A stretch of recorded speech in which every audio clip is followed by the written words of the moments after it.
Welcome to episode 6 of the Max's Muscle TV podcast. I am one of your hosts, Scott Goble, and I am joined once again by my compatriot in crime, my frenemy, my adversary. I'm not sure what role you take, Luke. It changes on a day-to-day basis, but welcome, Luke Schembri. Thanks, Scotty. You know, just on that, mate, there's something I love in life, and that's to call you with one of my new ideas and try to convince you to get on board. I don't know why I've selected you out of anyone around, mate, but I do thoroughly enjoy it. I know sometimes you must roll your eyes when I say, Scotty, you've got half an hour. Can I book your calendar in? I've got something to tell you. It's good. Then we'll end up talking about quasars or something that's going on in the universe and the potential for advanced civilizations or some rubbish. But we're not talking about that today because no one else is interested in what enormous nerds we actually are. Instead, we're going to talk about bulking, cutting, and maintenance. But before we do that, if you are enjoying the series, please subscribe, please like and comment. It helps us with our engagement, and please recommend the podcast to others. But, Luke, if we're to get into it, I have a philosophical stance on this, and I like to take strong stances for no real valid reason at times. And my strongest stance is maintenance is rubbish. I hate maintenance phases, Luke. I don't know why. I figure you're either building muscle or you're losing fat, and maintenance is pointless. But there might be some actual examples where maintenance is beneficial. But I think if we want to get into this topic, and we're talking bulking. Let's just assume that a good percentage of our client base is interested in building a lot of muscle. I personally am anti the phase bulking. I think just the term itself implies that you are indiscriminately piling on weight and there is no real consideration to body composition.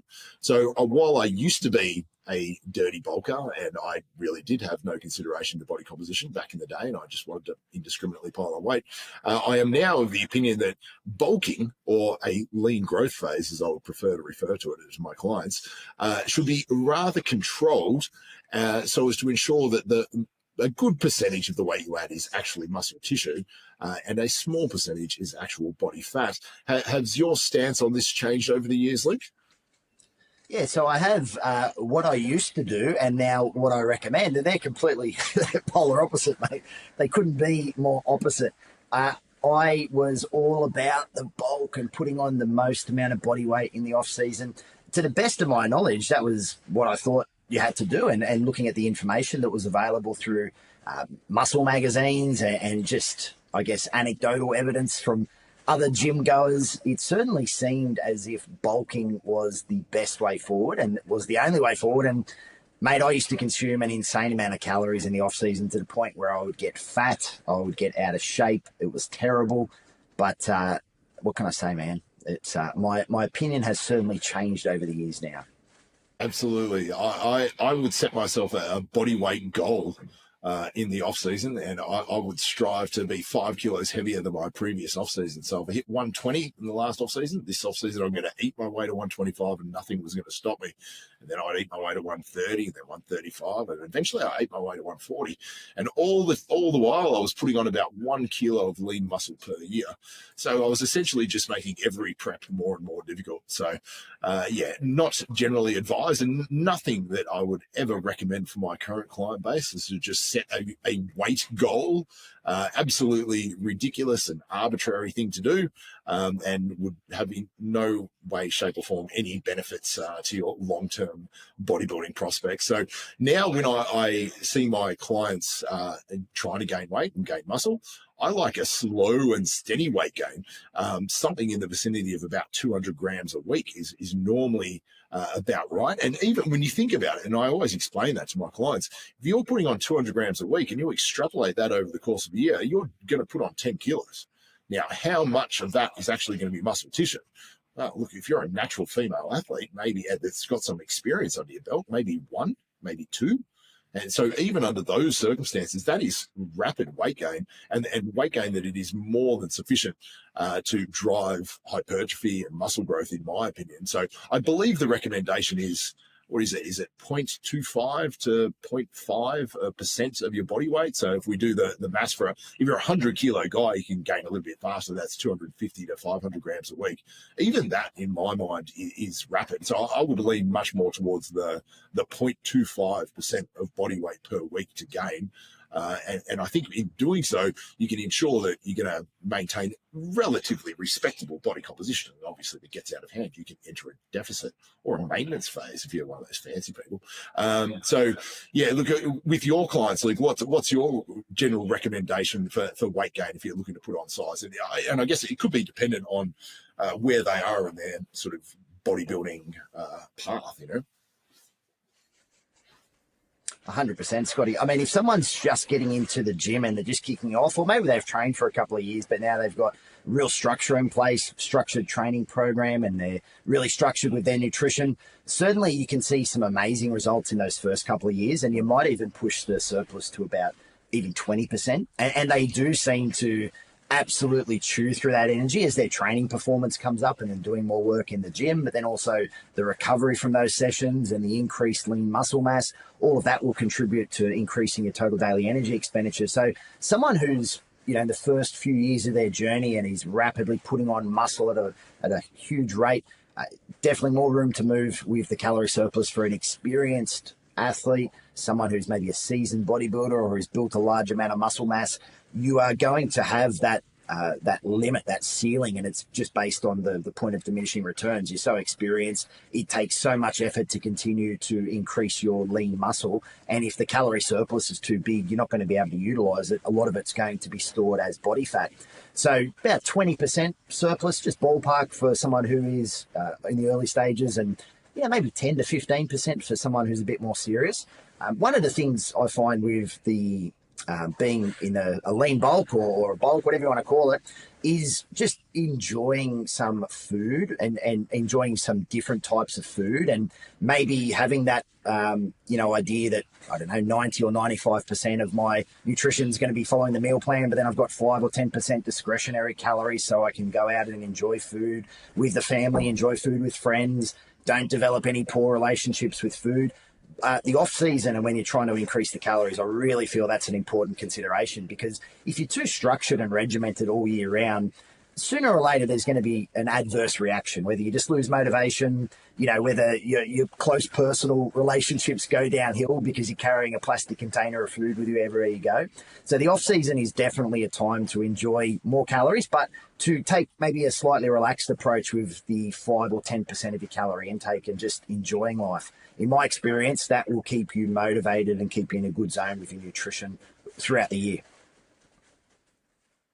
Yeah, look, there has to be a little bit of room for error when it comes to nutrition, because there's a lot of room for error when it comes to expenditure targets as well. And if you're trying to meticulously calculate the perfect surplus on a daily basis, you will literally just go insane, because there's just too many variables to take into consideration. And as your calories do go up, a lot of things will shift and change. As you build muscle, your resting metabolic rate goes up.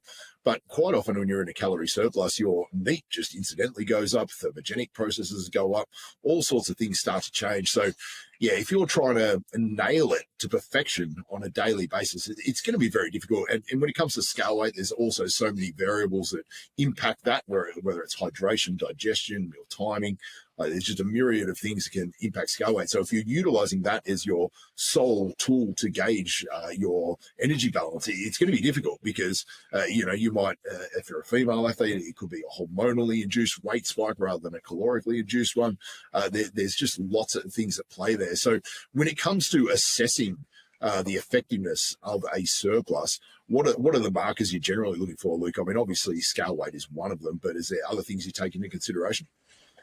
Yeah, definitely. Scale weight is an important consideration, but by itself, you could potentially get into a little bit of trouble because it doesn't let you know about the compositional changes. And so some really easy metrics to follow, just the simple tape measure around your waist. It's a very effective measurement overall for assessing your body fat levels, in particular visceral body fat. And we know how problematic visceral body fat is. It's the body fat in between the organs. It's metabolically active. It releases inflammatory markers into the body.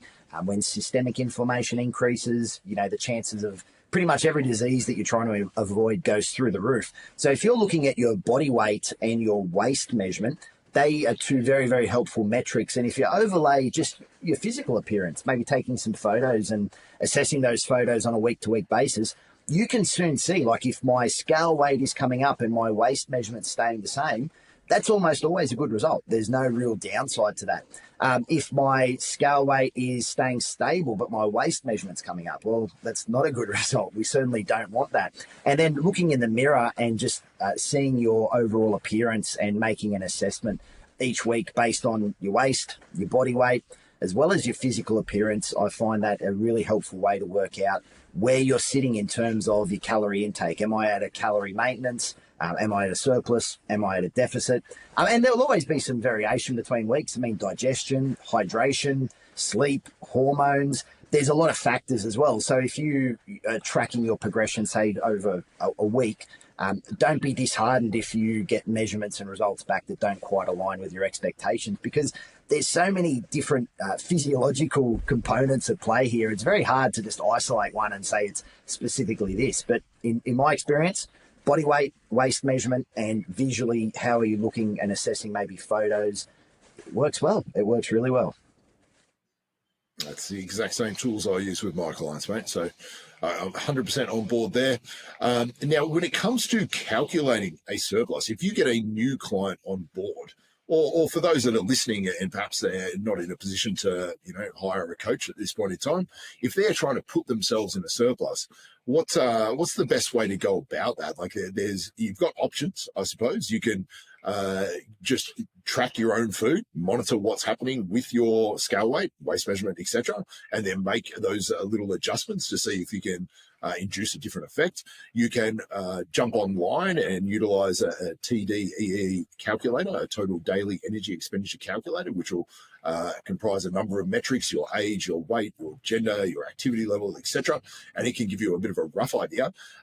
Which one do you utilize, Luke, or do you just base it off experience? Because I must admit, sometimes I go by gut to a degree. I'm like, this person's tall and lean, and I bet you they're just going to take a lot of food in order to fill them out, and I'll just give them a lot more than what the TDE calculator might tell me to give them. But what's your general approach?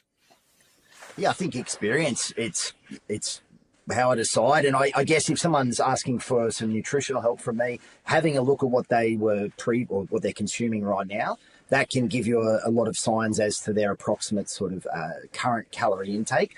But I really like some of those online calculators that you can use, like your total daily energy expenditure calculator. I feel it has a lot of value. And the more data that you put into that, the more accurate the result could be. So, you start off with your weight and your height and your sex, and then there's a lifestyle multiplier based on the steps that you take. And then there's other calculators when you're looking at energy expenditure or energy availability, where you can actually input your body fat percentage. So if you get a DEXA scan or if you get measured with calipers, you can put your body fat percentage in there, as well as the amount of exercise you're doing for the week and even your heart rate. So the more information you put in, the greater the chances are that you're going to get something back that is meaningful. But if I am just assessing someone for the first time, what are you currently doing? And then base it on their weight, their appearance, what activity level they're doing, what's their job like, what's their training, and then sort of just get it into a good place. And then we might say, well, look, let's just run this for 2 to 3 weeks, good, bad, or ugly. Unless you're absolutely starving and you're eating your arm off, then just go with it and see where you land. And I do find that if I estimate just to maybe be in the slightest deficit, and we see that small drop in scale weight, that small drop in fluid, that's a really good spot where we can say, okay, look, we're pretty close to maybe being maintenance, and now we can start to increase calories if we're in a bulk, or drop them down if we're looking to drop body fat. But just that assessment period for a couple of weeks and just watching what the scale does in their waist and their appearance, that can give you a lot of information about where that person is in their total daily energy expenditure. It's not accurate, even if you use all of these exotic algorithms. It's certainly not accurate, even with a DEXA scan, even with your heart rate when you're training. But the more information you can piece together, the better the chances are that you're going to get close to being able to assess where someone's sitting with their total daily energy expenditure. Do you ever take into consideration client deception in those calculations, Luke? I find often that I'll have a client that perhaps struggled to maintain a lean body weight, and or body mass, body composition, excuse me. I'll get there eventually. And I'll ask them what they currently eat, and they'll be like, oh, I have a small serve of oats with some protein powder and some raspberries for breakfast, and then for lunch I have a tuna salad, and for dinner I have a chicken salad. I'll be like, no, you don't.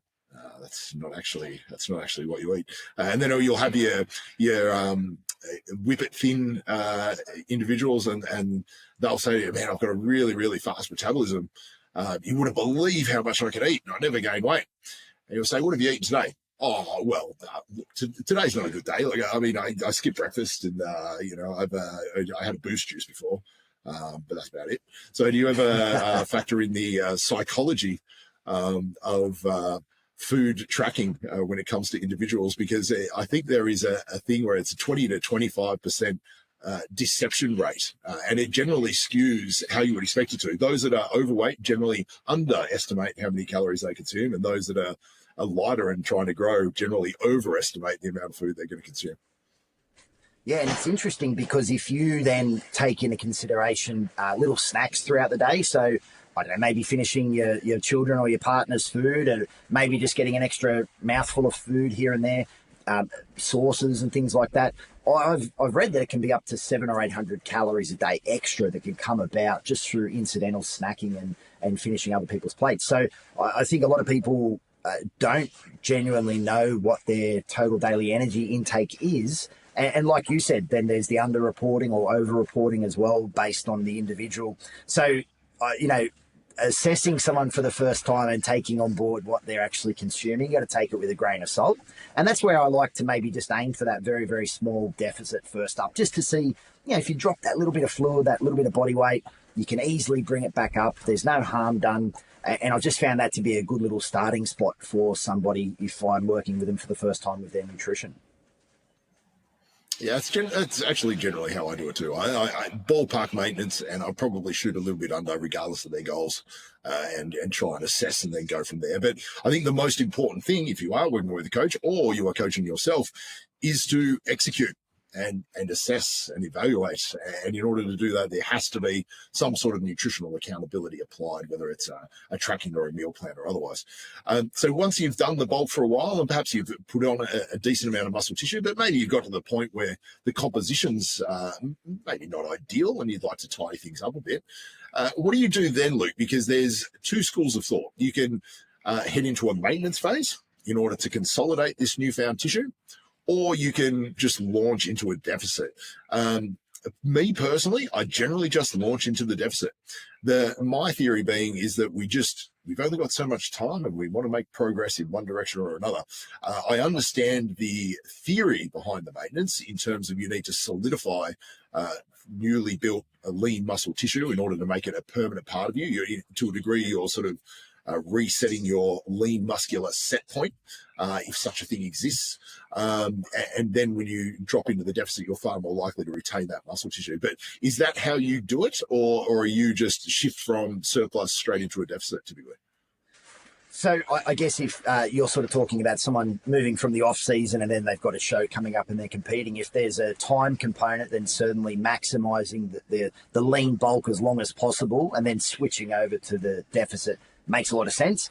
There's also, I guess, that perspective where if someone isn't necessarily, they don't have a time constraint, they're not competing, maintenance or close to, where you're just looking to solidify your gains, that can hold a lot of value too. Because if someone's made a lot of lifestyle changes and they've just been putting in a lot of food and maybe forced feeding, and their training is slowly increasing and they're at a really, really good spot, a lot can be said then about maintaining that period and being in just the slightest surplus, which you could even classify it as almost maintenance because it's not that big a surplus, but just letting them solidify their gains, consolidating the recent progression, adjusting to the changes that they've made with their nutrition, maximizing training volume. It really depends what the immediate goal is. But in relation to your question, if someone was competing and coming straight off a bulk, we would switch straight into that sort of calorie deficit. And I guess at the end of a bulk period, the most ideal circumstances would be calories are at their highest and cardio's at the lowest. And that gives you plenty of room then to play with for dropping the calories and picking up the cardio throughout the cutting phase for a competition.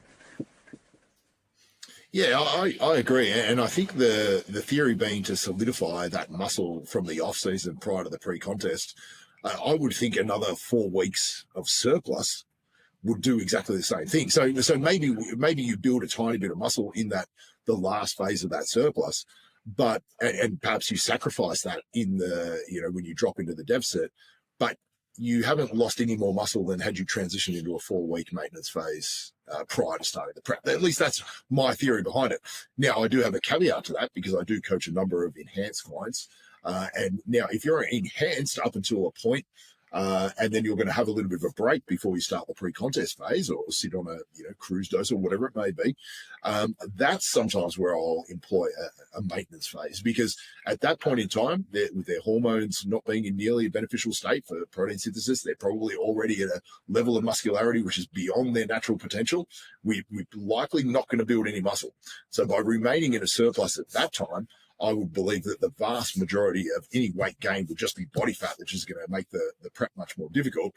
So if they're coming off a cycle, then I might sit them at maintenance calories before starting a pre-contest phase. But if you're a natural athlete, I would just go straight from surplus into deficit, to be completely honest. And I think that the main time I utilize the maintenance phase is with enhanced athletes, to be honest, or those that are injured.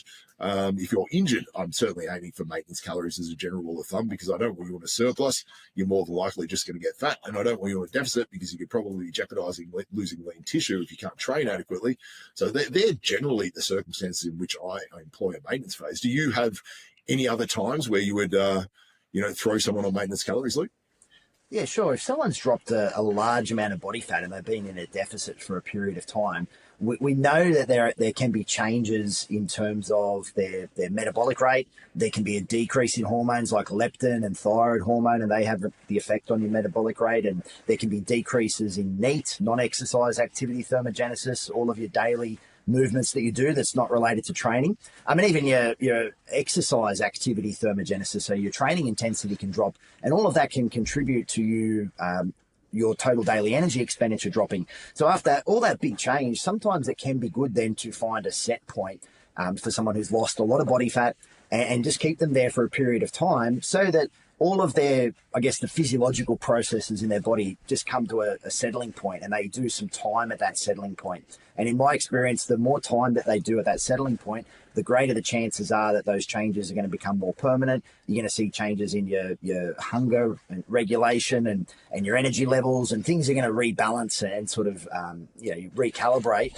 And then after a period of maintenance, looking at increasing the calories back up and potentially increasing them by a fairly large amount. I've got to say, Scotty, if someone's dropped a lot of body fat over an extended period of time, and then you might have run them at maintenance just for a period just so they can reestablish that normal, over time, the amount of calories that you can actually increase on a daily basis without seeing any negative changes to body composition, I mean, it's absolutely amazing. I have some people that I've helped over the years that are eating literally 2,000 calories a day more, and they're in fantastic shape. It is crazy what can happen after really pushing your body's physiology in one direction and then trying to turn it around and go back into that lean bulk.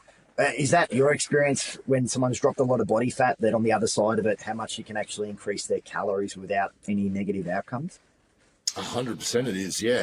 And I think you touched on something important there. The maintenance is kind of a shifting goalpost. Like it depends where you are as to what your maintenance calories are. And over time, you can certainly shift the maintenance calories up or shift the maintenance calories down. And if sometimes I'm quite pedantic when it comes to language and terminology. And a lot of the time I'll hear people say, post show, you should return to maintenance calories. And I'm sort of like, nah, you shouldn't. Because maintenance calories will maintain, and I don't want you to maintain your body composition as in contest shredded. I want to put you into a surplus so that I can restore your health and put some body fat back on. But I think what they are meaning is you should just return to off-season maintenance calories, which is very, very different to the maintenance calories that truly exist post-show, because you have experienced metabolic suppression, you have experienced a number of behavioral changes which will take place when you are in a deficit for a long period of time, which will heavily influence NEAT and things of that nature. So your total daily energy expenditure will be heavily reduced by a difficult pre-contest phase, and as a consequence, your maintenance calories will be heavily reduced. But if you can slowly titrate them up as your metabolism escalates, as your behaviors return to more normal calorie expensive ways, you can escalate the food quite significantly. And in some instances, it's very much individually based quite rapidly. I've got some people which I refer to as the king or the queen of the reverse diet, because they can stay lean and their calories can go up and up and up, and it's quite a remarkable thing to see. So yeah, it's interesting, because maintenance isn't always maintenance. Your old maintenance might now be a surplus, or your old maintenance might now be a deficit. So it's interesting, and you always have to be well and truly on top of the body's physiology and its other psychological needs and behavioral changes that it makes in order to be able to determine these things. Now, Luke, when it comes to a deficit, which is probably a much sexier phase than a maintenance phase, I am generally of the opinion that deficits should lead to more rapid changes in body weight and body composition than a surplus should. I think your capacity to drop body fat is far more rapid than your capacity to build lean muscle. So as a consequence, I want to see scale weight reduce much faster than scale weight go up in a building phase. Are you of a similar opinion? 100%. You can, if someone's dropping maybe half a kilo of body weight a week because they're dropping body fat, that's a great target to aim for. I mean, that's pushing it, but that's still a really fantastic weekly target to aim for. On the other side of the coin, if you're increasing your scale weight by 500 grams a week, you are probably just accruing body fat, and it's not a great deal of it is lean muscle. So it depends on the goal and the individual. Have you, Scotty, because you just mentioned it before about a reverse diet after a bodybuilding contest, do you really know anyone that has ever done like the reverse diet where it's just slowly staged back up at the same pace the calories dropped? Or are we talking more of a recovery diet where, they're getting back to, like you said, the maintenance, relative off-season maintenance relatively quickly? So, all of their physiological processes have enough energy and they're back to a normal level, and hormones and metabolic function. Like, do you actually know anyone that has done a proper reverse diet? I used to try and torture my clients with it. Like I used to think, according to Lane Norton and, when reverse dieting first came in, if you can just ever so slowly titrate the calories up, that you will be able to maintain this incredibly lean body composition and over time restore your metabolism. But all it did was lead to failure mostly due to starvation, due to miserable, moods, and just social restriction and everything else. And over time, I learned that not only is this not the best way to go physically, because as you touched on, restoring health should be your number one priority when you come out of a contest prep, but it's just near impossible to do. So now I'm much more aggressive, and I explain to my clients that our literal goal post-show is to put on body fat. That's what we want to do so that we can restore your metabolism, we can restore your hormones, we can restore normal hunger and satiety cues, and we can get you back to a position where you can actually build muscle. Because I don't think you're going to be building much muscle when you're ridiculously lean, your energy reserves are non-existent, and your hormones are completely and utterly suppressed anyway. So yes, these days my stance has changed. I try and get people to 10% over contest weight relatively quickly, like quite often within 4 or 5 weeks post-show. So if you're a female athlete, a smaller bikini competitor that competes at 50 kilos, I'm pretty happy for you to get to 55 kilos in 4 weeks post-show. But then from there, when things start to settle, now that's when I want to see the very, very slow weight gain kick in. So my opinion on that has changed. And I used to torture myself as well, trying to reverse slowly. Never worked. I was just miserable until I was about 10% over stage weight, and then I was happy again. So let's just try and be happy. It's kind of like the promise that you make to yourself during a contest prep that, I'm gonna eat all these protein bars after my show because protein bars are amazing, and then you buy boxes of them and you realize you can just eat a chocolate bar and you throw out the protein bars. And I kind of, the reverse diet's the same. I'm gonna slowly come out of this. I'm gonna be doing cardio because I love it. Like, I just love my hour cardio, and I love being in a restrictive deficit. And then you give it a few days, and in my experience, no one has ever gone through with a reverse diet with any success at all. Tell me, Scotty, one question I've been meaning to ask you this.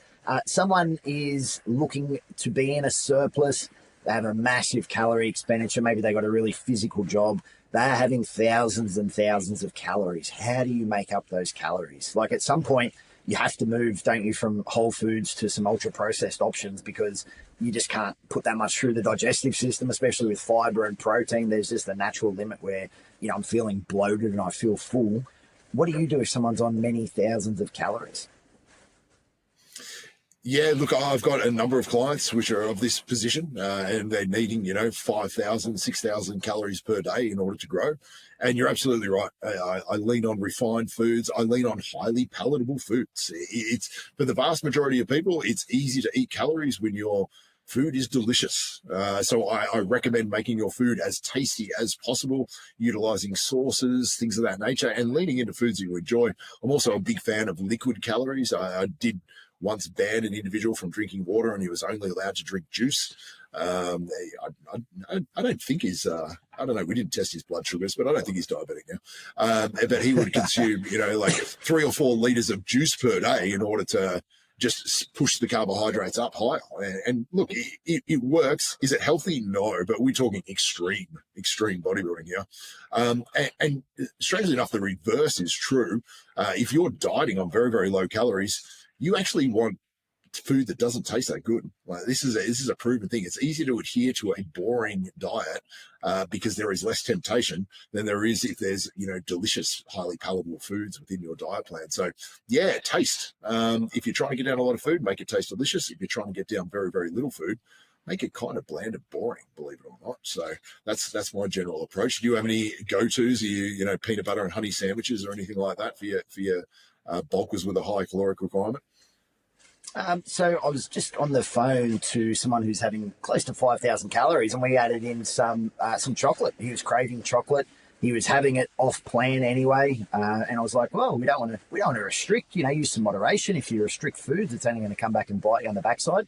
So literally just added in, I think it was maybe 50 grams of chocolate every single day, because his calorie intake's high. We didn't want him to miss out on foods. But I guess other options, like I'm a big fan of cereal, maybe good old-fashioned chocolate or strawberry milk. That's loaded with plenty of calories.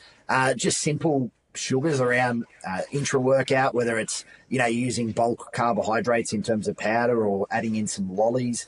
These are all really good ways to increase the calorie intake, but I really encourage people at least twice a week to go and have a meal off plan, enjoy yourself.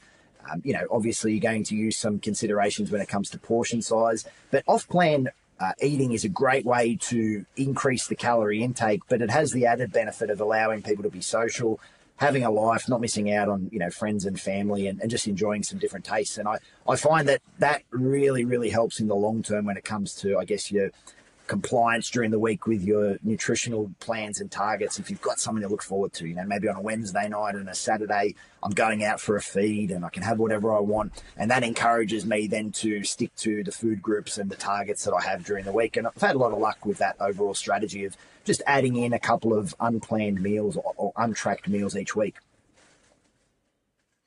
Yeah, I've had clients where they're consuming so much food that I will give them an off-plan meal and they'll eat less food, which is actually probably fine, because the reality is they needed a break, much in the same way that the person's been dieting and monitoring their calories. They needed to be able to relax and eat something without consideration towards caloric value and have a good time with their friends and family. These individuals just needed to not feel like they're force feeding constantly. And sometimes that actually makes the process more sustainable. And I remember doing that with a client where he actually had Sunday as his free eating day. His only sort of caveat was that he did have to lean into calorie dense food, but he would quite often just have like a cafe breakfast out and then pizza at night. And that was it, because he just didn't want to eat. He was consuming 6,000 calories a day for 6 days of the week. He just needed to have that break. And once he had that break, he actually felt like he could get back to that force feeding routine again. So again, there's the psychology of eating and then there's the physiology of eating. But Luke, I think we have done the deficit short shrift here. When I create a deficit for people, I'm a numbers man. I like to, just basing off calories. If I've got a pretty good idea where your maintenance calories are, and I want you to drop half a kilo a week, I'm going to try and create a deficit of about 3,500 calories per week. It's in the ballpark of half a kilo of weight loss. And as a general rule of thumb, depending on their caloric intake at the time, that's just simply removing 500 calories a day. Now, if you've got a huge guy which is consuming a large amount of food, that can be very, very easy to do. And in fact, you can easily whip off 1,000 calories a day. I remember when I did a prep once, I was on 6,500 calories a day. I dropped it to 5,000, and I just watched the weight fall off week after week after week. And I just felt so much better for it because I was actually eating a semi-sensible amount of food for a change. Do you calculate it just purely by numbers? Because to me, fat loss is an equation. It's just calories in, calories out. And if people have a fat loss goal, like if I want to take off a certain amount of kilos in a certain amount of time, I just do the numbers. And if I want a kilo off, I want a 7,000 calorie deficit. And if I want more than that, then so be it. We're going to have to find a way to do it. Is it as simple as that for you, or am I, making this seem too basic? Mate, that's as complex as it gets for me. That 500 calorie a day reduction certainly works well, but you're spot on. It depends on their total daily energy intake. If someone's only on 2,500 calories, if they're, say, a female, dropping 500 for the day is going to be way too much. But if someone's on 5,000 calories, they won't really notice the 500 drop. And if anything, they probably notice that their digestion feels a bit better and life becomes a little bit easier when you're not shoveling the food down. But that's a fantastic, weight goal per week. Once again, with the caveat being that you're just assessing how somebody looks, because if they're having a great response because they've got into a contest prep, they're super regimented, they're really nailing their nutrition, they're taking their training up to the next level, that can be the perfect breeding ground for increasing lean muscle at the start of a prep. And you can certainly grow into a show just based on those considerations if you're a bit more relaxed in the off season and then you're taking the contest prep a lot more seriously. But just as a ballpark, when somebody's in a contest prep looking at about maybe that half a kilo a week drop, it's a good overall marker, but also not being too tied into that number. If they have a great result for a week and they look leaner visually, they actually look leaner, but there's no change in the scale weight, that's a good result as well. Luke, what was the most amount that you ever dropped in a contest prep? I was at about 32 kilos over 20 weeks was probably my greatest fat loss journey, as I believe it's called these days. Mate, my greatest reduction for a contest prep, it was probably about 22, 23 kilos. And this was back in the days of the amphetamine in pre-workouts. That's how I did it. I'm not going to lie. It was in 2013. I actually did a before and after photo where the before photo I made sure I wasn't shaved, my gut was sticking out, and then 16 weeks later I did a contest prep photo, and without a doubt, mate, that was the most body fat that I have ever dropped in a contest prep. So that is the power of amphetamine laced pre-workouts. 2013. It was the most I've ever dropped in one contest. Yeah, I think I was just starting to get a little bit wise by 2013, but I remember. Yeah, it's fairly daunting when you need to drop about 1.5 kilos per week. But it turns out it can be done. It might not be good for you, but it can be done. Well, Luke, we've gone on for quite some time with this one, so it's probably time we say goodbye to our listeners. We can certainly do some follow-up topics of similar nature moving forward. But for now, I would like to thank everyone for listening and viewing. Please like and subscribe. Please share with your friends, and we look forward to seeing you next time. There's no cure for this one.